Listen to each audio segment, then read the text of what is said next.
దేవి, నిన్నెంత నిర్లక్ష్యం చేశానో ఇప్పుడు నాకు బాగా అర్థమైంది. నిన్ను ఎప్పుడు ఎక్కడికి తీసుకువెళ్లేదంటావుగా. పద, ఈ క్షణాన్నే నేను నా తల మీద పెట్టుకుని తీసుకువెళ్తాను. అయ్యో, మీ తల మీదనా? వద్దు స్వామి, అది ధర్మం కాదు. ఈ లోకంలో కాస్త చోటిస్తే చాలు తలకెక్కుతారంటారు. అలాంటిది నీకు నా శరీరంలో అర్ధభాగం ఇచ్చినా ఏనాడు నువ్వు ఆ పని చేయలేదు. ఈసారైనా ఆ ముచ్చట కాస్త తీరని దేవి. ఇంతకు నన్ను ఎక్కడికి తీసుకువెళ్తున్నారు స్వామి? నా కంటికి నువ్వు అరవిరిసిన పువ్వులా కనిపిస్తున్నావు దేవి. అందుకే నిన్ను సంపెంగలకు, సన్నజాజులకు, తంగేడి మొగ్గులకు, తామర కొలలకు నిలయమైన ఆ భూలోకానికి తీసుకువెళ్తాను.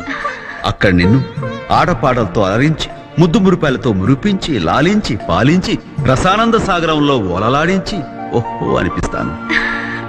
సరేనా?